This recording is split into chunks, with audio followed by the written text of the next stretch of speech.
La primera lectura del día de hoy está tomada del libro del profeta Daniel y nos narra aquella fascinante historia de aquellos tres jóvenes, Misac, Sidrac y Abdenago. Recuerdan, estos tres jóvenes se tienen que enfrentar nada más y nada menos que al rey Nabucodonosor, quien pues se había dado la tarea de hacer una estatua dorada, una estatua de oro, para que el pueblo entero le diera homenaje, le diera culto, le diera honra.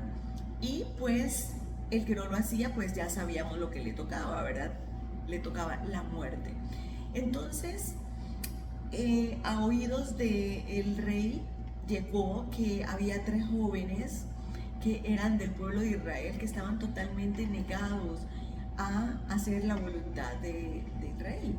Entonces esto claro que causa revuelo en los oídos de este hombre y les dice, ¿cómo que ustedes no están haciendo caso? Mire, yo voy a poner una última alarma, ¿verdad? Va a sonar un violín, o va a sonar una trompeta, o va a sonar un arpa, lo que sea, pero en ese momento, cuando ustedes escuchen eso, ustedes tienen que postrarse. Sí o sí, porque eso es mi ley, esa es mi orden y ustedes simplemente la cumplen.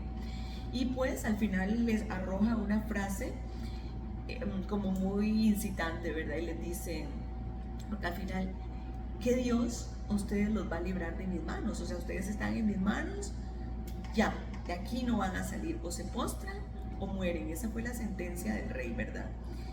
Entonces, Sidrac y Misac y Abdenago pues confrontan al rey y no se quedan calladitos y le dicen, a eso no tenemos por qué responderte. Cuando él le arroja esa pregunta de que Dios pues los va a salvar, ellos le dicen, a eso no tenemos por qué responderte, o sea, no vamos a rebajarnos a estar hablando contigo con ese corazón duro, ¿verdad?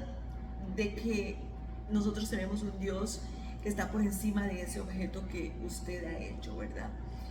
Dice, si nuestro Dios a quien veneramos puede librarnos del horno encendido, nos librará, oh rey, de tus manos. Y aunque no lo hiciera, que te conste, majestad, que no veneramos a tus dioses ni adoramos la estatua de oro que has erigido. Y pues aquí vemos, número uno, una actitud de mucho respeto, aún con todo y todo, que ellos no estaban de acuerdo a la orden del rey, no estaban de acuerdo a lo que el rey había decidido hacer, a lo que les estaba obligando a hacer. Ellos se dirigen al rey tratándolo con todo el respeto que tenían que mostrarle, que tenerle. Y eso me parece muy bonito de parte de estos jóvenes, que aunque uno a veces tenga la razón, que aunque a veces uno tenga el soporte de Dios, aunque uno tenga a veces pues la conciencia tranquila de que está haciendo las cosas bien, no significa que tenga que actuar mal, que tenga que actuar de una manera grosera o que tenga que actuar de una manera imponente, ni más faltaba, ¿verdad? Ellos con todo el respeto se manejaron hacia el rey. Y hay otra parte que quisiera rescatar y es esta. Y dice, si nuestro Dios a quien veneramos puede librarnos del horno, nos librará. Pero si no lo hiciera, o aunque no lo hiciera, que te conste, que te quede claro, majestad, que no veneraremos a los dioses, ni adoraremos la estatua. Qué convicción, ¿verdad? Definitivamente aquí lo único que debemos rescatar es la fe de estos jóvenes, que nos tienen que dar un ejemplo muy fuerte. Y de verdad, recordar esta palabra, porque para eso es la palabra de Dios, para que la palabra nos dé luz en nuestros momentos de dificultad o en momentos pues definitivos de nuestra vida. Y es a esto, porque a veces nosotros estamos en circunstancias, en situaciones muy complicadas, muy difíciles, y queremos que Dios nos actúe ya.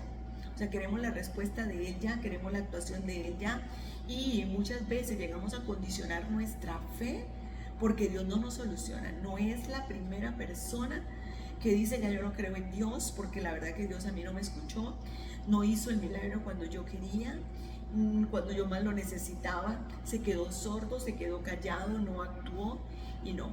La verdad que esa no es la postura de una fe madura como la que nosotros debemos tener. Debemos seguir confiando en Dios, creyendo en Dios, estar convencidos de que Dios es nuestro Dios, nuestro Señor, a quien le debemos todo honor, toda gloria, a quien no le debemos postrar, pero que esa adoración que nosotros tengamos de Él o hacia Él no debe estar condicionada nunca porque nos resuelva o no nos resuelva un problema. Ellos estaban jugando la vida aquí y ellos pudieron saltar al vacío y decir no, olvídense, pero el Dios al que yo le confío y al que yo le doy honra no me va a abandonar en esta circunstancia y Él no nos va a dejar morir aquí. Ellos pudieron haber dicho eso, pero no, ellos dijeron no, hágalo Dios o no, nosotros vamos a ser fieles, nosotros vamos a mantenernos firmes en nuestro corazón porque ese Dios es un Dios que sabe cómo actuar, que actúa perfecto, que sabe cuándo poner su mano poderosa a defendernos y al final sabe cuándo también decir las cosas tenían que pasar para otro bien mayor. Porque esas cosas son las que nosotros con nuestra mente humana no podemos ni entender, ni comprender, ni nos podemos detener a eso. Si se hace bien, bendito sea Dios, pero si no se hace tan bien, y esta postura de estos tres jóvenes, mis respetos, definitivamente grandes de ser recordados todavía, aún cuántos años después, ¿verdad?, de que esto ha pasado. Muy lindo. Y esto hace que pues Nabucodonosor se enoje. Dice entonces Nabucodonosor, furioso contra ellos y con el rostro desencajado de la rabia, dice la palabra, mandó a encender el horno 7 veces más fuerte. O sea, no es que ustedes se van a morir aquí de a poquito y yo les voy a dar tiempo a que pues ustedes cambien de parecer, y no. El horno va a estar tan caliente que ustedes simplemente pues no podrán arrepentirse. Ya entran y están calcinados, entran y murieron. Porque diría el rey, me tienen que respetar a mí. Aquí se respeta lo que yo digo y aquí se respeta lo que yo deseo y lo que yo quiero. Y no fue así. Sino que este hombre de verdad que fue y los amenazó con que iba a estar los 7 veces más fuerte, ¿verdad? Y ordenó a sus soldados más robustos a que los amarrasen, a que los atasen y que los echasen al horno de una vez. O sea, estaba seguro. No se iban a soltar de las garras, por así decirlo, de estos soldados más robustos, porque dígame, contra esos hombres tan fuertes, tan fornidos, ¿quién, verdad? ¿Quién se le iba a escapar? Y pues nada, en lo que los metían al horno, muertos, ¿verdad? ¿Y qué es lo que pasa? Que Dios siempre con su mano tan maravillosa y actuando en el momento preciso y viendo la fe de esta gente, resalta lo siguiente, este pasaje. Entonces el rey Nabucodonosor se alarmó, dice, se levantó y preguntó estupefacto a sus consejeros, ¿que no eran 3 hombres que atamos y echamos al horno? Claro que eran 3, ¿verdad? Ya sabemos que eran Misac, que eran Sidrac y que eran Abdenago. Y los consejeros le dijeron, así es, majestad, por supuesto que sí, eran 3 y echamos los 3, hay testigos de que fueron los 3, no te preocupes por nada, porque los 3 fueron los que cayeron al horno, y recuerde 7 veces más caliente, ¿verdad? Entonces dice Nabucodonosor, ¿cómo es que yo veo 4 hombres sin atar, paseando por el fuego sin sufrir daño alguno? Y el cuarto parece ser uno de origen divino. ¡Qué maravilla! La verdad que qué maravilla. Cómo debemos degustar cada versículo de la Escritura y quedarnos ahí, contemplarlo tanto tiempo, porque esto nos da tanto aliciente para nuestra alma, nos da tanto ánimo a nuestro diario vivir. Y es que dice, yo mandé a poner 3 porque hay 4. ¿Quién es ese cuarto que está allá? ¿Quién es esa cuarta persona, verdad? Y dice Nabucodonosor, Entonces los veo sueltos. O sea, yo los mandé a atar con mis mejores soldados, con mis mejores nudos, con mis mejores amarres, y están sueltos. ¿Cómo se pudieron soltar? Qué maravilla, la verdad. Y es que definitivamente estos hombres estaban amarrados, sí, los amarraron, sí, pero ¿quién es el único que viene a soltar, a liberar? ¿Quién es el único que viene a librarnos? Nuestro Señor Jesucristo. Qué lindo, ¿verdad? Cuando uno lo ve al plano actual y uno dice, Dios mío, yo estoy atado a un pecado, estoy atado a una situación, estoy atado a una condición, pero ¿quién es el único que puede liberarme? ¿Quién es el único que puede despojarme de las ataduras del pecado, de todas las complicaciones o problemas que yo pueda tener?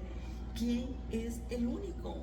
Definitivamente tiene que ser Dios, porque no hay más nadie.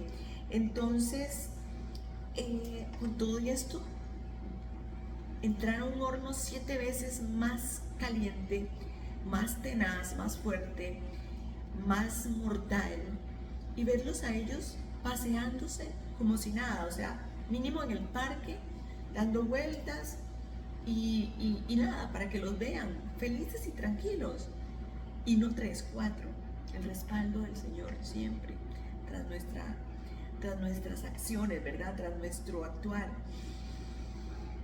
Y dice, el cuarto parece ser de origen divino. Definitivamente me imagino que veía a estos 3 con la apariencia de hombres mortales y una cuarta persona, quizás no con esta misma figura, quizás no de la misma carne.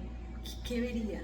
¿Qué vería Nabucodonosor, verdad? Hermoso haberle preguntado los detalles de ese ser divino al que vio.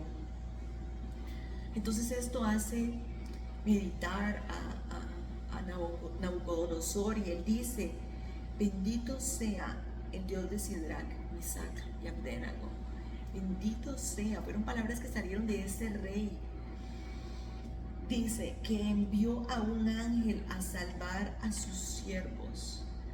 Bendito sea ese hombre que envió, ese Dios que envió a un ángel a salvar a sus siervos, que confiando en él desobedecieron el decreto real y entregaron sus cuerpos antes que venerar a otros dioses fuera del suyo. La verdad que magistral, o sea, la verdad que definitivamente qué pasaje tan hermoso, una convicción de fe, un acto de verdad de recordar por el resto de la vida, porque qué muchachos más convencidos de que ese Dios respaldados ahí o no, era un Dios que les prometía más aún allá después de la vida. Y ahí es donde nosotros debemos de verdad vernos una y otra vez reflejados en esta circunstancia. No importa lo que a nosotros nos pase ahorita, no importa si nos cuesta nuestra vida, nuestra salud, nuestro todo, no importa, pero siempre que nosotros tratemos de preservar nuestra vida, estamos siempre con el respaldo de Dios, porque esta vida es pasajera. No debemos desmejorar nuestra fe pensando en que es más importante nuestra vida. No, nuestra vida es bellísima, es un don de Dios. Tenemos que cuidarla y valorarla hasta el último respiro nuestro, pero no podemos ponerla antes que la fe. Lo que ellos hicieron es el ejemplo perfecto. Lo que yo diga está de más. Solamente leer esta escritura nos tiene que llevar a cuestionar qué tan fuerte, qué tan firme está nuestra fe, cómo son nuestros pasos ante el Señor, cómo es la fe que Él ve, porque el problema es que el Señor puede ver la fe y nosotros podemos decir y llenarnos la boca de que sí, yo tengo mucha fe, pero al final, en la prueba, es cuando el Señor mide nuestra fe. Y qué fuerte que fue la prueba de estos jóvenes, ¿verdad? Tal al punto de que estuvieron a punto de perder su vida, y probados ahí en el calor del carbón, en el calor de la leña, en el carbón de un horno, ¿verdad? dificilísimo. Y nosotros a veces nos quedamos en lo que iba a ser una prueba, en un anticipo, porque a veces hasta con el pensamiento nosotros decimos, pero ¿cómo voy a hacer yo si me pasa esta situación? Ay no, yo me muero si a mí me llegara a pasar esto, lo otro, y nada, yo me muero, nada. Primero, pues valorar pues esa condición que Dios nos ha puesto, que Dios nos ha permitido, y saber que en torno a esa prueba es que nosotros debemos poner a funcionar nuestra fe, que no nos quedemos nosotros antes de la prueba y que podamos también pasar la prueba como la pasaron estos hermosos jóvenes. Y definitivamente el Salmo dice: a ti gloria y alabanza por los siglos, a ti, no a más nadie, no a un rey, no a una estatua que se le ocurrió hacer a ese rey, no a ningún rey, ningún Dios que nosotros nos hagamos. A ti mi Dios, a ti mi Dios, a ti mi Jesús, a ti mi Señor, a ti sea la gloria por siempre. El Evangelio riquísimo también, según San Juan, en el capítulo 8, habla y dice: en aquel tiempo Jesús dijo a los judíos que habían creído en Él: si permanecéis en mi palabra, seréis de verdad discípulos míos. Si permanecéis en mi palabra, tal cual hicieron estos jóvenes, ¿verdad? Dice: conoceréis la verdad y la verdad os hará libres. Dijo Jesús, definitivamente, lo que siempre hemos dicho. La verdad es la verdad es Jesús. Un poquito donde no exista la verdad, ahí ya no está Jesús, ahí ya no es Jesús, ahí ya no reina Jesús. Y le dicen: somos del linaje de Abraham y nunca hemos sido esclavos de nadie. ¿Cómo dice seréis libres? Siempre la arrogancia del hombre, ¿verdad? No, yo soy libre porque yo vengo del linaje de Abraham y ya nosotros fuimos pues rescatados del pueblo de Egipto y demás, y ya nosotros no somos esclavos.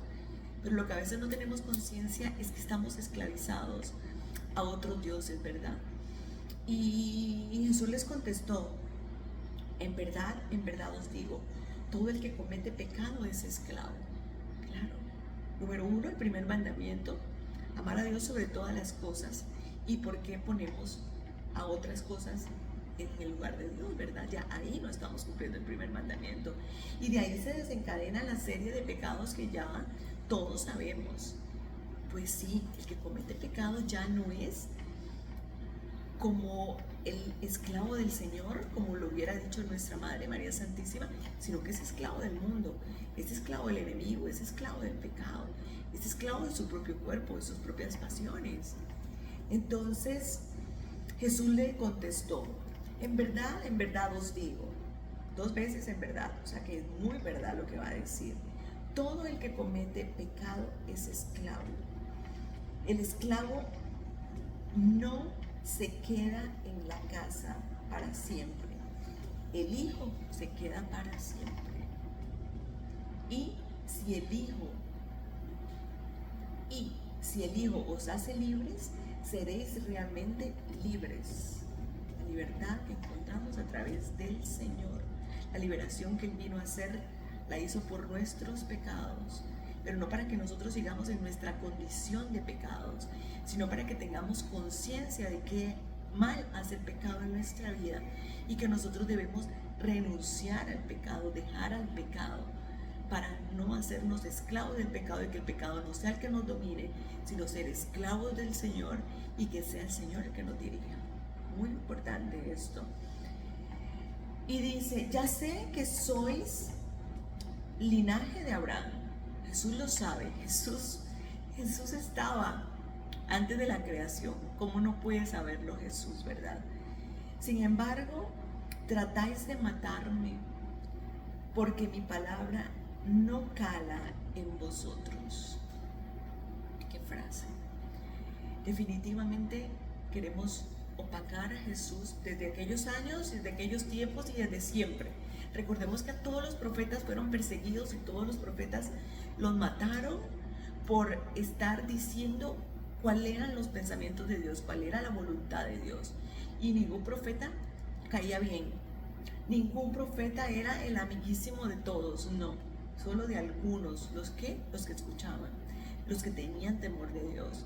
Y en efecto, y así pasa hoy en día, las personas que nos dicen la verdad, no, esa no va, ay no, esa persona es muy tóxica, esa persona es muy estricta, esa persona es de ultra izquierda, esa persona es de la gente que son muy tradicionalistas, esa persona no la podemos oír porque solamente pues habla de justicia, de leyes, de mandamientos, y no, la actualización de los mandamientos y de la iglesia tiene que ser, y la iglesia se tiene que modernizar, porque cómo es que los sacerdotes no se pueden casar, y cómo es que no se pueden casar las parejas del mismo sexo, y cómo es posible que yo no me pueda divorciar y no me pueda casar con otro. ¿Qué es eso? Hay que actualizarse. Y no, esto no dice la escritura en profundidad, esto no lo dice. Y entonces aquí Jesús les pone pues eso sobre el tapete, ¿verdad? Jesús no se queda callado y dice, porque mi palabra no cala en vosotros. Claro, porque no nos gustan las reglas, nos encanta actuar a lo que yo quiero, a lo que me place, a lo que me complace, a lo que el mundo dice. A donde va el mundo, allá quiero ir yo, porque todo el mundo lo hace, lo hago normal, lo hago corriente. Claro, ya se normalizó tal o cual cosa. No, Señor, no. Y dice, yo hablo de lo que he visto junto a mi Padre, porque recordemos, Padre, Hijo, Espíritu Santo estuvieron antes de la creación. Que el hombre no se venga a creer nada, porque nosotros no somos nada, nosotros venimos del soplo de Dios. Y si Dios no hubiera querido, no hubiera humanidad simplemente. Y si quiere desaparecernos también con el mismo soplo con el que nos creó, así mismo nos desaparece. Nosotros no somos quienes. Y dice, yo hablo de lo que he visto junto a mi Padre, pero vosotros hacéis lo que le habéis oído a vuestro Padre. O sea, entonces ellos replican, nuestro padre es Abraham. O sea, tienen todavía aquel de querer discutir con el Señor. Y Jesús les dijo, si ustedes fueran hijos de Abraham, haríais lo que hizo Abraham, porque Abraham fue el hombre y el padre de la fe. Respetos por Abraham, porque la verdad que Abraham fue excelente, su fe nunca se quebrantó, ¿verdad? Recordemos aquel pasaje tan hermoso de cuando el Señor le pide que él tiene que entregar su hijo, que él tiene que ofrecerlo como cordero, y no había más víctima que el hijo, y tenía que hacerlo. Y Abraham cogió a su hijo y se lo llevó montaña arriba para sacrificarlo. O sea, Abraham, el título de la fe nadie se lo puede quitar, ¿verdad? Pero dice, sin embargo, tratáis de matarme a mí, que os he hablado de la verdad que le escuché a Dios. Jesús le dice, yo le escuché a Dios esta verdad. Y dice, y eso no lo hizo Abraham. O sea, con todo lo que fue Abraham, con todo el padre de la fe, con todo lo fuerte y firme que fue en su fe, con todo lo que hizo, Abraham nunca va a estar por encima de Jesús. Nunca. Y esto es maravillosísimo para aquellos que de verdad tienden a poner por encima a personas, a figuras políticas, figuras públicas, a mandatarios, a pues personas religiosas también, a santos. No. Esto es maravilloso. Y me detengo más porque la verdad que ya, lo que diga, como les digo, está de más. Vosotros hacéis lo que hace vuestro Padre, dice Jesús. Hacéis lo que hace vuestro Padre. Y le replicaron ellos, nosotros no somos hijos de la prostitución, tenemos un solo Padre y es Dios. Entonces viene Jesús y les dice, si Dios fuera vuestro Padre, me amaríais, porque yo salí de Dios. Qué bellísima, hablando de lo que es, ¿verdad?, la Santísima Trinidad. Y he venido, pues no he venido por mi cuenta, sino que Él me envió. Magistral, la verdad que las respuestas de Jesús siempre son tan atinadas, tan perfectas y tan en el blanco como que 12 no son 4, ¿verdad? Jesús les dice, si ustedes realmente creyeran en Dios y le hicieran caso a Dios, ustedes me hubieran aceptado a mí. ¿Y qué hicieron con Jesús? Lo despreciaron, siempre lo criticaron, nunca le dejaron hablar, nunca le dejaron defenderse, lo acribillaron, lo mataron, todo lo cruel, lo malo, lo hicieron pensando siempre en ellos, en sus leyes, en su forma de vida, pero nunca, ni siquiera teniendo compasión de que en ese hombre, aunque hubiera llegado solamente a ser profeta, pero en ese hombre había algo de verdad. Nunca se detuvieron a pensar, nunca, porque lo mismo hicieron con Juan el Bautista y lo mismo hicieron con todos los demás profetas que habían habido antes que él. Y pues esto es para que nos cuestionemos a aquel sacerdote que a veces habla y que no nos gusta lo que nos dice. Está hablando no por él, está hablando porque el Padre lo manda que hable así. No nos gusta tal o cual predicador porque son muy duros, porque siempre con lo mismo, con la misma cantaleta de que no a esto, no al otro, no al otro. Y no, yo quiero una predicación más light, una predicación más ligera, más relajada. El Señor no quiere nada de eso. El Señor dice, blanco es blanco, negro es negro. Y tienen que entrar en conciencia en eso, les dice Él a ellos. Porque si ustedes de verdad amaran a Dios, ustedes no harían lo que ustedes están haciendo conmigo, dice el Señor. Y no lo habían hecho también con los profetas.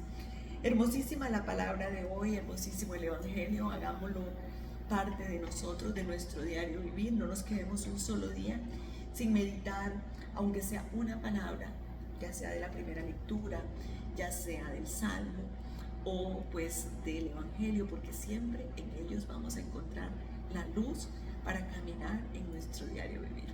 Que tengan un hermoso y bendecido día. Bye bye.